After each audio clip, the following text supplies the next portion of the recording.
किन्नर चुड़ैल। गोरखपुर नाम का एक गांव हुआ करता था। उस गांव में ज्यादा लोग नहीं रहते थे। उस गांव में एक गर्भवती विधवा औरत रहती थी। उस औरत का नाम कमला था। कमला अपने घर में अकेली रहती थी। उसके पति की सारी जायदाद उसके नाम हो गई थी, पर सभी गांव वाले उस औरत को मनहूस औरत समझा करते थे और सभी उससे नफरत किया करते थे। एक बार कमला राशन की दुकान पर खाने का सामान खरीदने जाती है। भैया जी, जरा 1 किलो दाल चावल देना। अरे हाय हाय हाय हाय हाय हाय। अरे मनहूस औरत, मेरी दुकान में अपशुगन करवाने आ गई क्या? हैं? चल जा यहाँ से। मैं कुछ नहीं देने वाला हूँ तुझे। भाग भाग यहाँ से, चल जा, निकल। भैया जी, ऐसा मत कहिए। मैं गर्भवती हूँ, मुझे खाने की बहुत जरूरत है। मुझे खाना दे दीजिए। दुकानदार कमला को वहां से धक्के मारकर भगा देता है। तभी कमला रोते रोते उस गांव के किन्नरों के इलाके में आ जाती है। गांव वाले किन्नरों को उसी इलाके में रखा करते थे, क्योंकि वो लोग किन्नरों को पसंद नहीं करते थे और उनके इलाके में रहने से मना करते थे। तो किन्नरों ने उसी गांव में अपना एक इलाका बना लिया था। जब किन्नर लोग देखते हैं कि एक गर्भवती महिला रोते रोते उनके इलाके में आ गई है, तो सारे किन्नर कमला के पास जाकर उसका हाल पूछने लगते हैं। क्या हुआ बहन, तुम्हारी गर्भवती अवस्था में इतनी बुरी हालत कैसे है? तुम रो क्यों रही हो? तुम डरो मत, हम तुम्हें कोई नुकसान नहीं पहुंचाएंगे। तुम शांत होकर सब बताओ कि हुआ क्या है।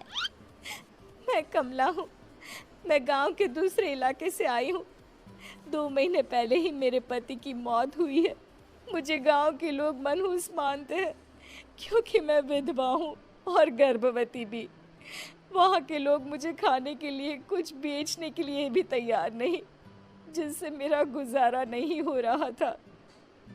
कोई बात नहीं कमला, हम तुम्हारा ख्याल रखेंगे। किन्नर लोग कमला को एक खाली घर में रहने के लिए जगह दे देते हैं और उसकी देखभाल भी करते हैं। कुछ ही महीने बाद कमला अपने बच्चे को जन्म देती है। पर अफसोस, कमला बच्चे को जन्म देते ही अपनी जान गंवा देती है। जब सब किन्नर बच्चे को देखते हैं तो बहुत खुश हो जाते हैं, क्योंकि वो बच्चा भी किन्नर ही था। कमला ने एक किन्नर बच्चे को जन्म दिया था। अब इस बच्चे की देखभाल कौन करेगा? हम तो इस बच्चे को गांव के दूसरे इलाके में भी नहीं भेज सकते। और तो क्या हुआ, इस बच्चे की माँ नहीं रही तो हम इसे पालेंगे। अब ये हमारे इलाके में रहेगा, हमारे साथ रहेगा। फिर वो किन्नर उस किन्नर बच्चे को गोद ले लेते हैं, उसका नामकरण कराते हैं। उस किन्नर बच्चे का नाम शक्ति रखा जाता है। देखते ही देखते शक्ति बड़ी होने लगती है। उसके रंग रूप बहुत सुंदर थे। वो बहुत सुंदर किन्नर दिखती है।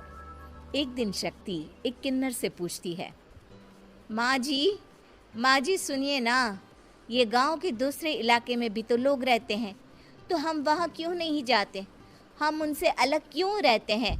शक्ति, क्योंकि वो लोग हमारे जैसे नहीं, वो लोग हमें पसंद नहीं करते, इसीलिए हम उनसे अलग रहते हैं। क्यों? वो हमें क्यों पसंद नहीं करते? मुझे एक बार उस इलाके में जाना है। मैं एक बार वहाँ जाकर घूम कर आऊँ। शक्ति, खबरदार, जो तू उस इलाके में कभी भी गई तो अपनी जान नहीं गंवाना चाहती तो उस इलाके में कभी कदम भी नहीं रखेगी, समझी? इतना कहकर वो किन्नर वहां से चली जाती है। शक्ति उस किन्नर की बात सुनकर बहुत रोती है। माँ जी, ऐसा कैसे कह सकती है? उन्होंने इतनी सी बात के लिए मुझे इतना डांटा। अब तो मैं उस इलाके में ज़रूर जाऊंगी। फिर एक दिन शक्ति गांव के दूसरे इलाके में चुपके से जाती है। ये लोग तो हमारे जैसे ही इंसान हैं, तो ये हमसे नफरत क्यों करते हैं? जब शक्ति उस इलाके में पहुंचती है तो गांव के सारे आदमी उसके रूप से मोहित हो जाते हैं। वो लोग ये अंदाज़ा नहीं लगा पाते कि वो किन्नर है। शक्ति की सुंदरता देखकर सारे गांव वाले उसकी तारीफ करने लगते हैं। तभी गांव का चक्कर लगाने गांव के जमींदार का बेटा हर्ष वहां पहुंचता है। हर्ष भी दिखने में बहुत सुंदर होता है। जब हर्ष ने शक्ति को देखा तो वो भी उससे मोहित हो गया, और जब शक्ति की नज़र हर्ष पर पड़ी तो वो हर्ष को देखकर मोहित हो गई। आपको पहले कभी इस गांव में देखा नहीं। इस गांव में आप नए हैं क्या? जी नहीं, वो मैं बस तभी शक्ति बोलते बोलते रुक जाती है और मन में सोचने लगती है, अगर मैंने इनको बता दिया कि मैं दूसरे इलाके से आई हूँ तो वो समझ जाएंगे कि मैं किन्नर हूँ, इसलिए मुझे इनसे झूठ ही बोलना पड़ेगा। शक्ति हर्ष को कहती है, जी हाँ, मैं इस गांव में नई आई हूँ, यहाँ अकेली रहती हूँ। वैसे आप कौन है? आप भी इसी गांव में रहते हैं? जी हाँ, मैं इस गांव के जमींदार का बेटा हूँ। आपको किसी भी चीज की जरूरत पड़े तो आप मुझे बता देना, मुझे अच्छा लगेगा। ऐसे ही शक्ति और हर्ष एक दूसरे से रोज मिलने लगते। वो दोनों अपने प्यार का इजहार करने एक दूसरे से मिलने जाते हैं। तभी शक्ति का पीछा करते करते एक किन्नर वहां आ जाती है। शक्ति, मैं तुमसे बहुत प्यार करता हूँ। मैं तुमसे शादी करना चाहता हूँ। क्या तुम मुझसे शादी करोगी? हाँ हर्ष, मैं तुमसे शादी करूंगी, पर मैं तुमको अपने बारे में एक सच्चाई बताना चाहती हूँ जो मैंने तुमसे छुपा कर रखी है। तभी उनके बीच में ही वो किन्नर आ जाती है। शक्ति, तेरी हिम्मत कैसे हुई ऐसा करने की? वो किन्नर शक्ति को खींचकर गांव के जमींदार के पास ले जाती है। हर्ष भी वहां शक्ति को बचाने के लिए पहुंच जाता है। जमींदार शक्ति और हर्ष के प्यार के बारे में सुनकर गुस्से में आ जाता है और शक्ति को गांव के बाहर निकालने की सजा देता है। शक्ति ये बात सहन नहीं कर पाती और कुएं में कूदकर अपनी जान दे देती है। जमींदार हर्ष की शादी गांव की एक लड़की से करवा देता है, पर हर्ष इस शादी से खुश नहीं होता। शक्ति अपना बदला लेने के लिए मरने के बाद किन्नर चुड़ैल बन जाती है। अब मैं इन गांव वालों को नहीं छोड़ूंगी, अब इनसे मैं अपने प्यार का बदला लूंगी। किन्नर चुड़ैल गांव वालों को परेशान करना शुरू कर देती है। एक बार वो रात को गांव के खेतों में पहुंच जाती है और वहां आग लगा देती है। सारी फसल जल के राख हो जाती है।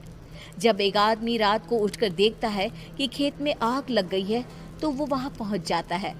वो देखता है कि खेतों के बीचों बीच एक किन्नर चुड़ैल खड़ी है और वहां खड़े होकर ताली बजा रही है। गांव वाला किन्नर चुड़ैल को देखकर बेहोश हो जाता है। जब सुबह उस आदमी को होश आता है तो वो सीधा जमींदार के पास जाता है। अरे जमींदार साहब, अरे वो किन्नर चुड़ैल ने मेरी सारी फसल जला दी।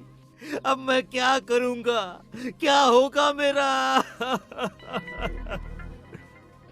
जमींदार चुड़ैल किन्नर का नाम सुनते ही सब कुछ समझ जाता है। अब वो बहुत डर जाता है। उसी रात को जब जमींदार डर के मारे अपने कमरे में सो नहीं पाता, तभी वहां अचानक से किन्नर चुड़ैल आ जाती है। किन्नर चुड़ैल जोर जोर से जमींदार के आगे खड़ी होकर हंसने लगती है और ताली बजाने लगती है।